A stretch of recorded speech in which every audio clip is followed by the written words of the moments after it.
I spent years memorizing license plate patterns as a hobby. It ended up solving my neighbor's murder.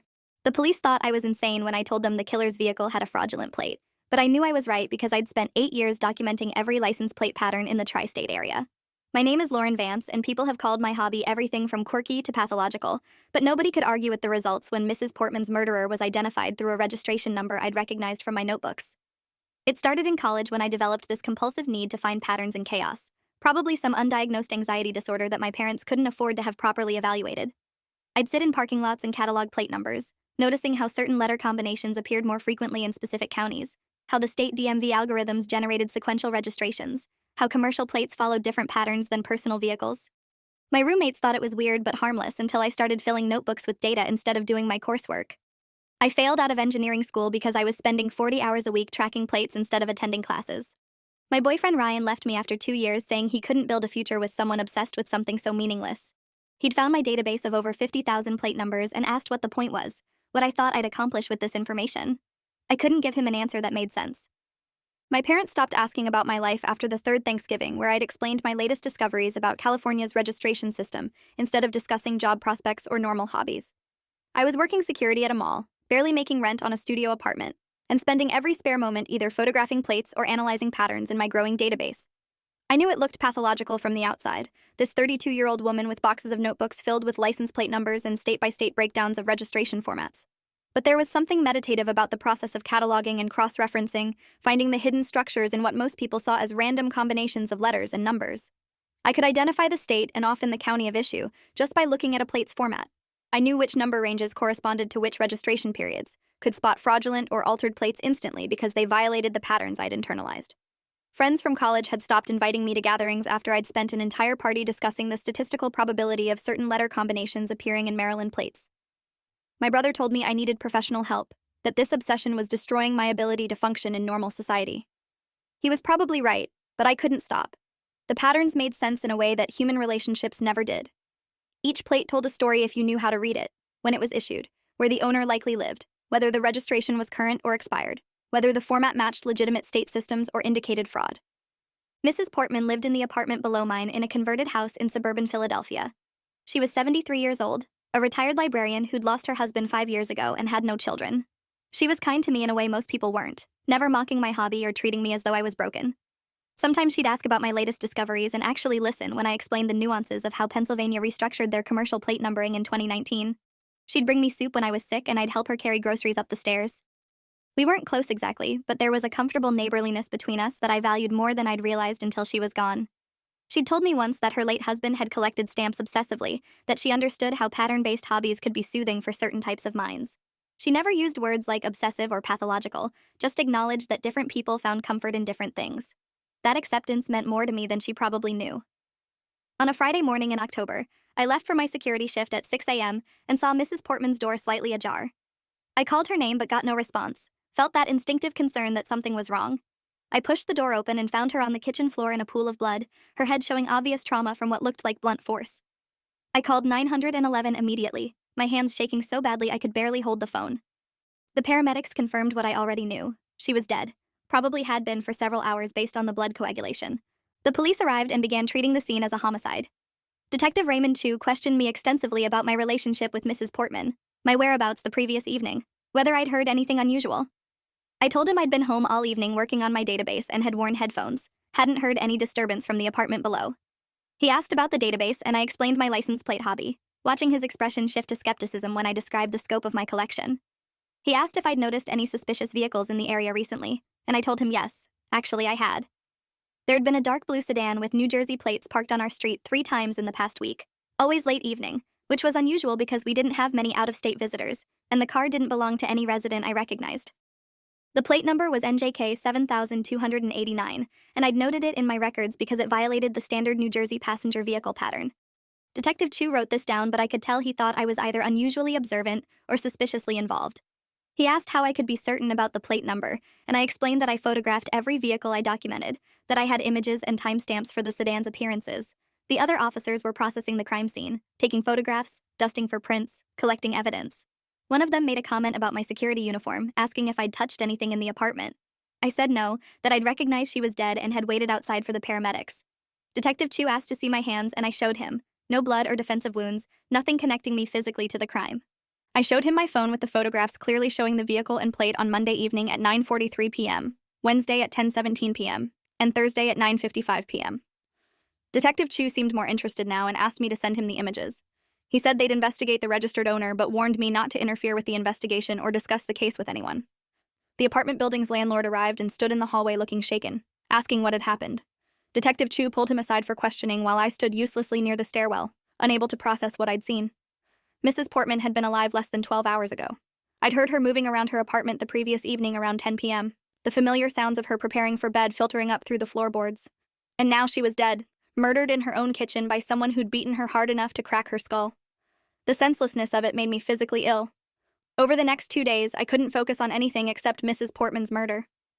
I kept replaying that morning, finding her body, the waste of a kind woman's life. The police hadn't released much information publicly, just that they were investigating a suspicious death. But I couldn't let it go, kept thinking about that New Jersey plate and why it had bothered me when I first documented it. On Sunday afternoon, I pulled out my New Jersey registration analysis notebooks and confirmed what had been nagging at me.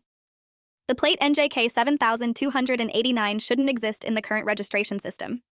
New Jersey had moved away from that letter number format in their passenger vehicle plates years ago. Current Jersey plates used a different structure entirely. This plate was either very old, which would be unusual on a newer sedan, or it was fraudulent. I called Detective Chu and explained this to him, trying to keep my voice steady and professional despite my excitement at the discovery. He listened without interrupting and then said something that made my stomach drop. He said the plate had been run through the system and came back registered to a 2018 Toyota Camry owned by a woman in Newark who reported it stolen 3 months ago. The vehicle had never been recovered and the registered owner had no connection to Philadelphia or Mrs. Portman. Detective Chu said this likely meant the killer had been using stolen plates to avoid identification, which was smart but not unusual for premeditated crimes. He thanked me for the information but said from here the investigation would be handled by professionals, and I should let them do their job. His tone suggested he was humoring me, that my hobby had provided a small piece of information but nothing that would actually solve the case. I asked if they'd found any other leads and he said he couldn't discuss an active investigation, then ended the call politely but firmly. I sat in my apartment feeling frustrated and useless. My 8 years of obsessive pattern documentation reduced to one minor detail in a case that seemed to be going nowhere. But I couldn't stop thinking about that plate. The fact that it was fraudulent wasn't surprising, but the specific format bothered me. Why use an outdated New Jersey pattern instead of replicating a current one? It would be easier to blend in with a plate that matched the contemporary system. Unless the person creating the fraudulent plate didn't know the system had changed. Unless they'd based their forgery on older information or templates. I started going through my database looking for other plates that violated current state patterns, focusing on the Philadelphia area over the past 6 months. It took me 12 hours of cross-referencing my photographs and notes, but I found 7 other vehicles with outdated or incorrect plate formats. 3 of them appeared multiple times in my records, suggesting they were being used regularly rather than being one-time appearances. I mapped their locations and times, looking for patterns in where these fraudulent plates appeared. 4 of the 7 had been photographed near commercial areas, specifically near car rental agencies and used car dealerships. This suggested a possible pattern. Someone was creating fraudulent plates for vehicles involved in either rental fraud or illegal sales. I called Detective Chu again on Monday morning and explained what I'd found, offering to share my complete analysis. He sounded tired and annoyed, said that while he appreciated my enthusiasm, the investigation was pursuing multiple leads and they had actual forensic evidence they were processing. He said my theory about rental fraud was interesting, but didn't have any obvious connection to Mrs. Portman's murder. I asked what connection there could possibly be between a retired librarian and criminal vehicle fraud, and he said that was exactly his point. There probably wasn't one, and I needed to let the professionals handle this instead of constructing elaborate theories based on my hobby. I felt dismissed and frustrated, convinced I was onto something important but unable to make anyone take me seriously. My brother called that evening to check on me after hearing about Mrs. Portman's death through the neighborhood gossip network. He asked if I was okay, and I told him about my investigation into the license plates, about the patterns I'd found. He was silent for a long moment and then said gently that maybe this tragedy had triggered something in me, that I was using my obsession as a coping mechanism instead of processing the trauma of finding our neighbor dead. He suggested I talk to a therapist, that my fixation on the plates was probably making it harder for me to deal with what I'd witnessed. His concern felt like condescension, another person telling me my observations were symptoms of dysfunction rather than legitimate insights. I told him I was fine and ended the call, then went back to my analysis with renewed determination to prove I wasn't crazy. I decided to physically visit the locations where I'd documented the fraudulent plates, see if I could identify any connections between the sites. The first address was a used car lot in North Philadelphia that had permanently closed 2 months ago, according to the faded signs on the fence. The property looked abandoned, weeds growing through cracks in the pavement, windows broken or boarded up. I photographed the building and checked my records, confirming that 2 vehicles with fraudulent plates had been documented here within days of the business closing. The second location was a small rental agency that looked legitimate, but had multiple negative reviews online mentioning discrepancies in paperwork and overcharges. I watched the office for an hour but saw nothing obviously suspicious, just normal customer transactions and employees going about routine business. The third location was a body shop in an industrial area that advertised custom work and modifications. The building was older, painted gray with barred windows and security cameras mounted at every corner. I parked across from the body shop and watched for 2 hours, photographing every vehicle that came and went. Around 3 p.m., a dark blue sedan pulled in, not the exact vehicle from my neighbor's street, but the same make and model. The driver was a man in his 40s wearing a mechanic's jumpsuit. He spoke with someone inside the shop, then drove the sedan into one of the work bays. I photographed the plate, Pennsylvania plate HGB 3921. When I checked my database later, I confirmed this plate was also fraudulent, using a format that had been phased out 3 years ago. I'd found the source. This body shop was creating fake plates, probably for vehicles involved in various criminal enterprises. But I still couldn't connect this operation to Mrs. Portman's murder. I spent that night going through every photograph I'd taken in the past year, searching for any appearance of vehicles connected to the body shop near Mrs. Portman's apartment or neighborhood. At 2 a.m., I found something that made my hands shake. 3 weeks before the murder, I'd photographed a vehicle parked on our street at 11:30 p.m., unusual enough that I'd noted it in my log. The plate was Pennsylvania HGB 3856, nearly identical to the plate I'd seen at the body shop that afternoon. The sequential numbering suggested these plates were being created in batches, using the same outdated format. The vehicle in my photograph was a white van, and in the image I could partially see the driver's side through the windshield. I'd zoomed in on the plate and accidentally captured the driver, a blurry figure but potentially identifiable. I enhanced the image as much as my phone software allowed and saw a man with dark hair, possibly the same person I'd photographed at the body shop that afternoon. I called Detective Chu at 2:47 a.m., probably waking him, and told him I had photographic evidence connecting the body shop to Mrs. Portman's murder. He answered groggily and asked if this could wait until morning. I said no, that I had proof someone using fraudulent plates from a criminal operation had been surveilling Mrs. Portman's address weeks before she was killed.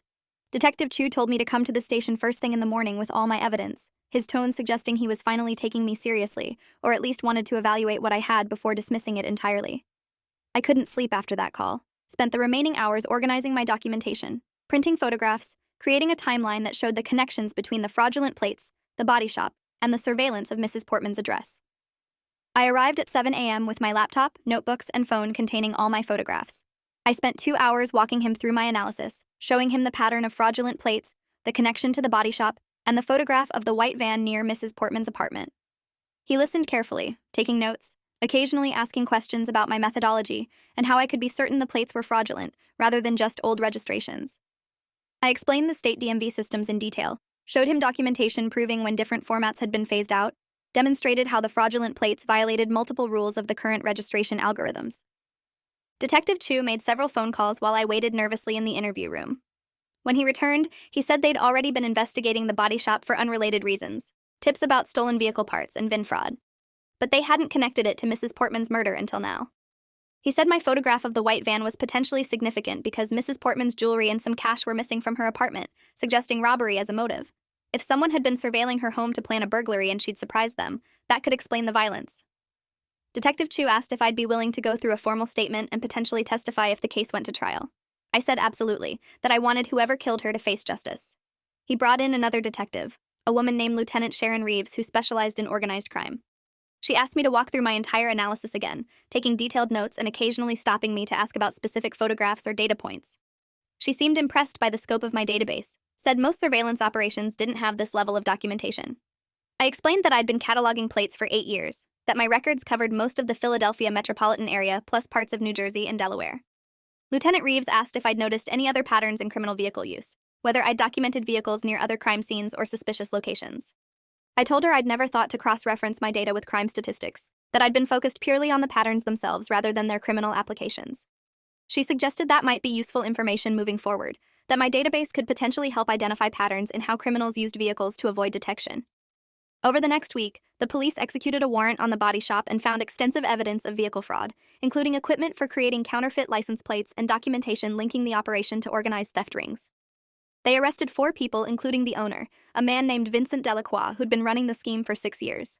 During interrogation, one of the employees gave up information about side jobs they'd done, including providing vehicles with clean-looking fake plates for people planning robberies or other crimes. They'd rented the white van to a man named Marcus Trenton who'd specifically asked for an unremarkable vehicle with plates that wouldn't attract attention. Marcus Trenton was a convicted burglar with a history of targeting elderly victims in their homes. He'd served 8 years in state prison for a 2008 home invasion that had left a 70-year-old woman hospitalized with a fractured skull. The parole board had released him 18 months ago, despite objections from prosecutors who argued he remained a danger to the community.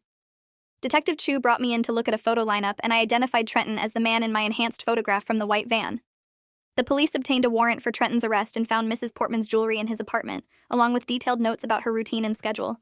He'd been planning the burglary for weeks, watching her movements, waiting for the right opportunity. On the night of the murder, he'd broken in thinking she was asleep, but she'd woken up and confronted him. In panic, he'd struck her with a lamp from her own living room, then fled with the jewelry and $340 in cash.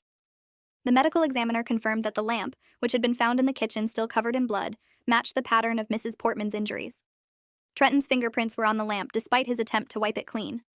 They also found trace evidence, fibers from Mrs. Portman's carpet in Trenton's vehicle, her DNA under his fingernails from where she'd scratched him during the struggle.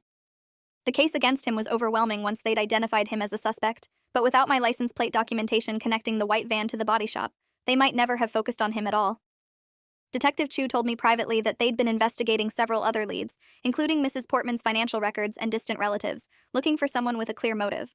They hadn't considered a random burglary because nothing had appeared forced on the apartment door, suggesting Mrs. Portman had opened it willingly, or the intruder had picked the lock with professional skill.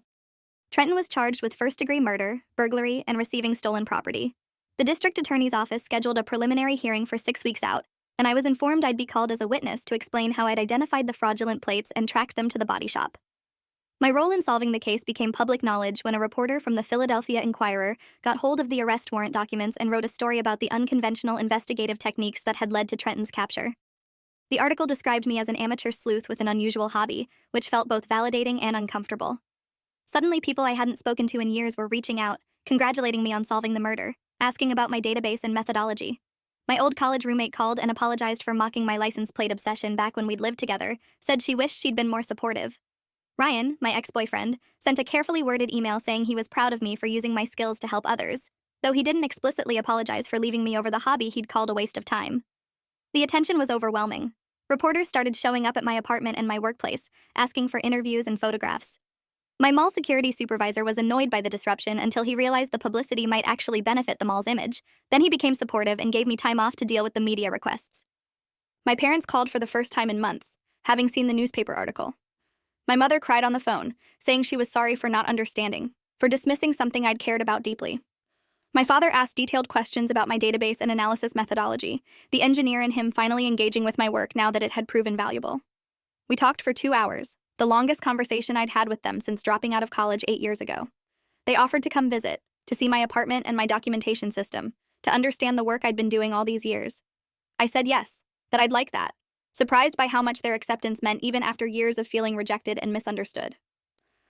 The preliminary hearing was scheduled for a Wednesday morning in December. I arrived at the courthouse nervous, having never testified in a legal proceeding before. The district attorney, a sharp woman in her 50s named Patricia Drummond, met with me beforehand to prepare my testimony. She explained that Trenton's defense attorney would likely try to discredit me to portray my hobby as obsessive behavior that led to unreliable observations.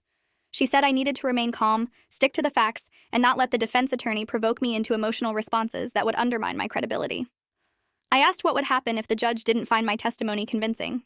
Patricia said the case had other strong evidence, but my license plate analysis was crucial for establishing the timeline and connecting Trenton to the body shop operation that had provided him with the vehicle.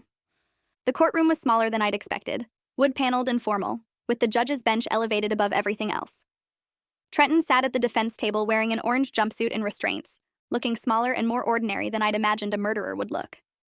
His attorney was a public defender named Robert Lansky, who looked tired and overwhelmed, probably managing too many cases simultaneously. When I was called to testify, I swore the oath and took the seat facing the courtroom. Patricia asked me to explain my background and my license plate documentation hobby.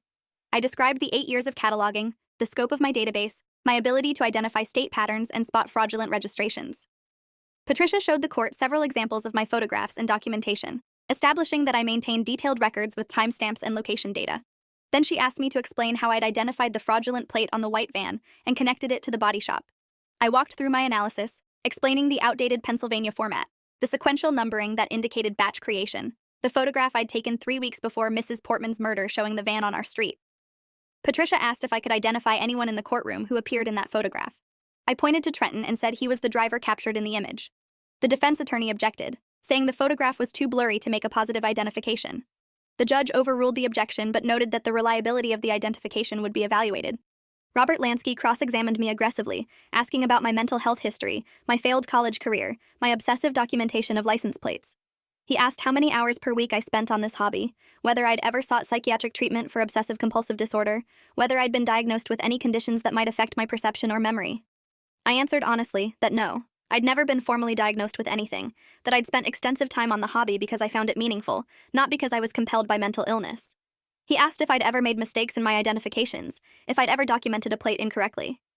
I said yes. Occasionally, I'd recorded wrong numbers if the photograph was unclear, but I always verified my data and corrected errors when I found them. He asked how I could be certain the man in the blurry photograph was his client. I explained that I'd compared the photograph to surveillance footage from the body shop showing Trenton in similar clothing entering a vehicle with sequential plate numbers, that the probability of 2 different people in similar circumstances using related fraudulent plates was statistically minimal. He argued that statistical probability wasn't the same as proof, that I was making assumptions based on pattern analysis rather than concrete evidence. Patricia objected, saying the defense was argumentative. The judge sustained the objection and told Lansky to move on. The hearing lasted 4 hours. Multiple witnesses testified, including Detective Chu explaining the investigation, the body shop employee who'd rented Trenton the van, and forensic experts discussing the physical evidence found in Trenton's apartment. The judge ruled that there was sufficient probable cause to proceed to trial and denied Trenton bail, citing his prior conviction and the severity of the charges. I felt relieved leaving the courthouse, the stress of testifying finally lifting. Detective Chu caught up with me in the hallway and said I'd done well on the stand, that my testimony had been credible despite the defense attorney's attempts to undermine it. He asked if I'd be willing to consult on other cases, said the department could use someone with my pattern recognition skills. I said I'd think about it, still processing everything that had happened over the past 2 months. The trial was scheduled for April, 5 months away.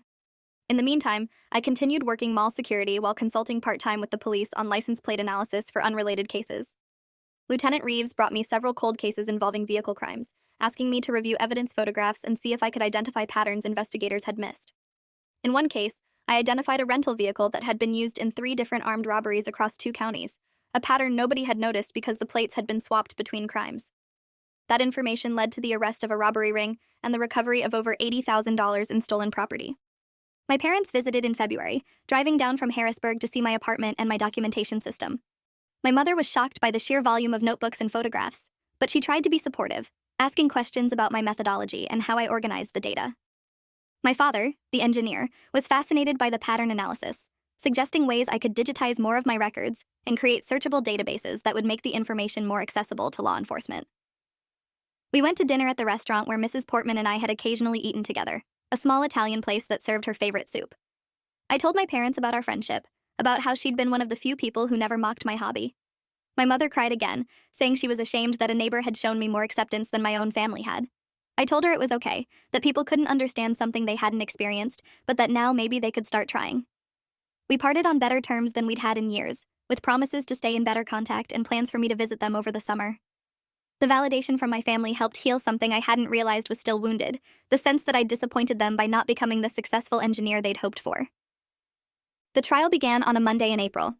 The courtroom was more crowded this time, with reporters and court observers filling the public seating. Trenton had apparently rejected a plea deal that would have given him 25 years, choosing instead to argue that the evidence was circumstantial and that he'd been framed by the body shop employees to protect themselves. His defense strategy seemed desperate, but I suppose he had nothing to lose by going to trial given the severity of the charges. Patricia Drummond presented a methodical case over 6 days of testimony. She called Mrs. Portman's neighbors who described hearing sounds of struggle around 11:30 p.m. on the night of the murder. She called forensic experts who explained the blood spatter patterns and the lamp that had been used as a weapon. She called the medical examiner who described Mrs. Portman's injuries in clinical detail that made several jurors wince. She called the body shop employee who'd rented the van to Trenton and who testified that Trenton had specifically requested a vehicle with plates that wouldn't attract police attention. She called Detective Chu who walked through the investigation and how my license plate documentation had led them to identify Trenton as a suspect. When I was called to testify, I felt more prepared than I had at the preliminary hearing. I'd reviewed my notes extensively and had practiced explaining my methodology in clear, simple language that non-experts could understand. Patricia asked me to explain my hobby and my database to the jury. I described the 8 years of documentation, the patterns I'd identified, my ability to spot fraudulent plates. Several jurors took notes as I spoke. Patricia showed the jury my photographs of the white van with the fraudulent plate, the timeline showing when it had appeared on our street, the analysis connecting that plate to the body shop's batch creation system. She asked me to explain how I'd identified Trenton in the photograph.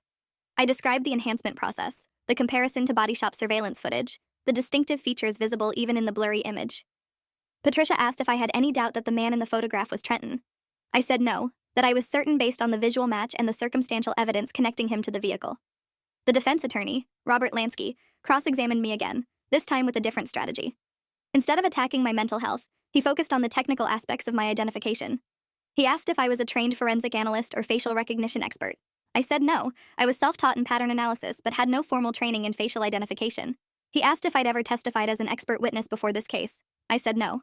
He asked how many people I'd positively identified from blurry photographs in my 8 years of documenting license plates. I said Trenton was the first. He suggested that my lack of experience meant my identification was unreliable, that I was essentially guessing based on limited information. Patricia objected, and the judge instructed the jury to consider my testimony in the context of all the evidence presented. Lansky moved on to questioning my motivation, asking if I'd been seeking attention or recognition by involving myself in the investigation. I said no, that I'd been trying to find justice for my neighbor who'd been killed in her own home. He asked if I'd been disappointed when the police initially dismissed my information. I said yes, but that I'd persisted because I knew the pattern analysis was valid. He suggested that my persistence was driven by ego, rather than genuine concern for Mrs. Portman. I told him that was wrong, that Mrs. Portman had been kind to me when few others were, and that finding her killer mattered to me personally. Patricia asked me on redirect if there was any other reason I'd gotten involved in the investigation. I said there wasn't, that I simply wanted her murderer caught, and that my documentation happened to contain relevant evidence. The trial continued for another 3 days. The body shop owner, Vincent Delacroix, testified in exchange for a reduced sentence on his fraud charges. He confirmed that Trenton had been a customer, that they'd provided him with the white van specifically for a burglary he'd been planning. He said Trenton had paid cash and hadn't given his real name, but surveillance footage and vehicle records proved the connection. Delacroix's testimony was damning, removing any doubt that Trenton had used the body shop's services. The defense called character witnesses who testified that Trenton had been trying to rebuild his life after prison, that he'd been working construction and attending counseling sessions. They tried to suggest that someone else might have killed Mrs. Portman and planted evidence in Trenton's apartment. But the physical evidence was too strong. His fingerprints on the murder weapon, her DNA under his fingernails, her jewelry hidden in his closet. The prosecution's closing argument was powerful. Patricia described Mrs. Portman as a kind woman who'd lived a quiet life and deserved to die peacefully in her sleep years from now, not beaten to death in her kitchen by a violent criminal who saw her as nothing more than an opportunity for profit. She walked the jury through the timeline: Trenton's surveillance of Mrs. Portman's home, his acquisition of a vehicle with fraudulent plates from the body shop, his entry into her apartment late at night, the confrontation that led to her death. She emphasized that this wasn't a case of self-defense or accident, but a calculated burglary by a career criminal who'd killed to avoid being identified. She said my license plate documentation had provided the crucial link that identified Trenton when he thought he'd been clever enough to avoid detection. She asked the jury to find him guilty on all counts, and to give Mrs. Portman's memory the justice she deserved. The defense's closing argument focused on reasonable doubt. Lansky argued that the case relied too heavily on circumstantial evidence and the testimony of a self-taught pattern analyst with no formal credentials. He said the blurry photograph couldn't definitively prove Trenton was the driver of the white van. He said the body shop employee had motivation to lie to secure a plea deal on his own charges. He said someone else could have stolen Mrs. Portman's jewelry and planted it in Trenton's apartment to frame him. The arguments felt weak against the weight of evidence, but Lansky was doing his job defending a client who couldn't afford a private attorney and who faced spending the rest of his life in prison. The jury deliberated for 6 hours. I waited in the courthouse cafeteria with Detective Chu and Lieutenant Reeves, drinking bad coffee and trying not to think about what would happen if the verdict came back not guilty. Detective Chu tried to reassure me that the case was solid, that the jury would see through the defense's arguments. But I couldn't stop imagining Trenton walking free, Mrs. Portman's murder unsolved, my 8 years of documentation meaning nothing. When the bailiff called us back to the courtroom, I felt physically sick with anxiety. The jury filed in looking serious and tired. The judge asked if they'd reached a verdict. The foreperson, a middle-aged woman wearing glasses, said they had. She handed the verdict forms to the bailiff, who passed them to the judge. Judge Thomas Guerrero reviewed the forms and asked the defendant to stand. Trenton stood with his attorney, his expression blank but his hands shaking slightly. The judge asked the jury foreperson to read the verdict. She said, "On the count of first-degree murder, we find the defendant guilty. On the count of burglary, we find the defendant guilty. On the count of receiving stolen property, we find the defendant guilty." Trenton showed no reaction, but his attorney put a hand on his shoulder, probably offering some standard reassurance about appeals. Patricia Drummond nodded in satisfaction. Detective Chu squeezed my shoulder and said, Justice for Mrs. Portman. I felt overwhelming relief mixed with sadness that this verdict couldn't bring her back, couldn't undo her final moments of terror. The judge set sentencing for 3 weeks later. Pennsylvania law required life imprisonment without parole for first-degree murder convictions, so the outcome was predetermined, but the formal sentencing would give Mrs. Portman's family an opportunity to provide victim impact statements. Her cousins contacted me after the verdict, thanking me for my role in the investigation. They said it helped to know someone had cared enough about their relative to pursue justice so persistently. They invited me to speak at the sentencing hearing if I wanted to address the court. I agreed, feeling I owed Mrs. Portman that much. The sentencing hearing was less formal than the trial. Judge Guerrero heard statements from Mrs. Portman's cousins describing her life, her career as a librarian, her kindness to strangers, the hole her death had left in their small family. They described finding out she'd been murdered, the horror of losing her to violence when she'd always been so gentle and peaceful. One cousin broke down crying while reading her statement, unable to continue. When it was my turn to speak, I approached the podium and addressed the court. I said that Mrs. Portman had been more than just a neighbor to me, that she'd been one of the few people who treated my interests with respect instead of mockery. I said that finding her on that October morning had been traumatic, but that using my documentation to help identify her killer had given meaning to years of work that most people had dismissed as worthless. I said I hoped the life sentence would give her family some measure of closure, though nothing could truly compensate for what had been taken from them. Judge Guerrero thanked me and then addressed Trenton directly. He said that Trenton had shown no remorse for his actions, no recognition of the life he'd destroyed. He said that Mrs. Portman had been 73 years old and vulnerable, and that targeting her showed depravity and cowardice. He sentenced Trenton to life imprisonment without possibility of parole, plus consecutive sentences for the burglary and stolen property charges. Trenton was led out of the courtroom in handcuffs, his face finally showing emotion, a mix of anger and resignation. After the sentencing, I met with Patricia Drummond and Lieutenant Reeves.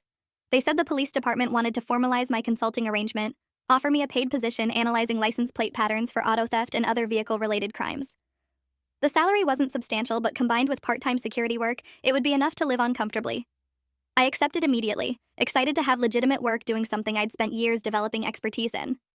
Lieutenant Reeves said they'd also like me to develop training materials for traffic enforcement officers, teaching them how to identify fraudulent plates and recognize patterns that indicated criminal vehicle use. Over the next 6 months, my life changed dramatically. I quit the mall security job and focused full-time on license plate analysis for the police department. I consulted on 16 cases, identifying fraudulent plates used in robberies, assaults, and 1 attempted murder. My database helped recover 18 stolen vehicles and dismantle 3 vehicle fraud operations, similar to the body shop that had supplied Trenton. The work was satisfying in ways I'd never experienced before, using my obsessive pattern documentation to actually help people, to prevent crimes and catch criminals. I started a blog about license plate analysis that gained a following among law enforcement professionals and auto enthusiasts. People sent me photographs from across the country asking me to analyze whether plates were legitimate, and I'd break down the patterns that indicated fraud. The state police offered me a consultant position working with their auto theft task force, which meant regular income and benefits for the first time since college.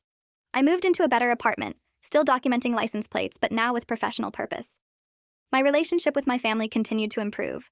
My parents visited regularly, and my brother admitted he'd been wrong to suggest I needed therapy for my hobby. Ryan reached out again, this time suggesting we meet for coffee to catch up. I agreed, curious what he wanted after 3 years of no contact. He apologized for leaving me the way he had, said he'd been young and hadn't understood that different people found meaning in different things. He said seeing what I'd accomplished with my license plate analysis had made him realize he'd been unfair. I told him I appreciated the apology, but that our relationship had ended for reasons beyond just the hobby, that we'd wanted different things from life and that was okay. We parted amicably, both of us acknowledging that some connections aren't meant to last but can still matter during the time they exist. I attended a memorial service for Mrs. Portman on the 1-year anniversary of her death. Her cousins had arranged a gathering at the library where she'd worked, inviting colleagues and friends to share memories. I spoke about her kindness, her willingness to understand my unusual interest, her impact on my life. After the service, one of her cousins gave me a box of her belongings they thought I might want. Inside were several books about pattern recognition and cryptography that she'd apparently been reading to better understand my hobby. Finding those books broke something open in me. She'd cared enough to educate herself about my interest, to find common ground with someone most people dismissed. I cried holding those books, grieving not just her death but all the conversations we'd never have, all the times I'd taken her kindness for granted. The guilt of finding her body that October morning never fully faded, but knowing her killer was imprisoned for life provided closure. Knowing my obsessive documentation had been crucial to that, justice gave meaning to years of work I'd thought was pointless. 3 years after Mrs. Portman's murder, I've consulted on 43 criminal cases, identified 62 fraudulent plates used in serious crimes, and helped recover 31 stolen vehicles. My database contains over 340,000 documented plates across 7 states. I'm teaching workshops for law enforcement about identifying fraudulent registrations and recognizing patterns in criminal vehicle use. The Police Academy invited me to give a guest lecture about the intersection of citizen observation and criminal investigation. My parents attended the lecture and told me afterward they were proud of the work I was doing, that they were sorry they hadn't understood sooner. I've started dating someone I met at a law enforcement conference, another analyst who understands obsessive dedication to pattern recognition. We compare notes about unusual cases and share techniques for data organization. He doesn't think my hobby is weird, sees it as valuable expertise that benefits the community. I solved my neighbor's murder because I'd spent 8 years memorizing license plate patterns that everyone told me was a waste of time. The hobby that cost me relationships and opportunities and normal social integration turned out to be exactly what was needed to identify a killer who thought he'd been clever enough to avoid detection. Marcus Trenton is serving life in prison without parole. The body shop fraud network has been dismantled, and Mrs. Portman's family has the closure of knowing justice was served. That's worth every hour I spent in parking lots with my camera, every notebook filled with sequential registration numbers, every dismissive comment about my obsession. The pattern was always there, waiting for someone who cared enough to see it. And when it mattered most, when a kind woman's life had been taken by violence, my 8 years of compulsive documentation became the key that unlocked the truth. I keep Mrs. Portman's photograph on my desk as a reminder that seemingly meaningless obsessions can save lives, that the skills society dismisses might be exactly what's needed when crisis strikes, and that kindness to strange neighbors creates connections that transcend death. If you enjoyed this, you'll definitely want to see the next ones too. So subscribe now and let me know your take in the comments.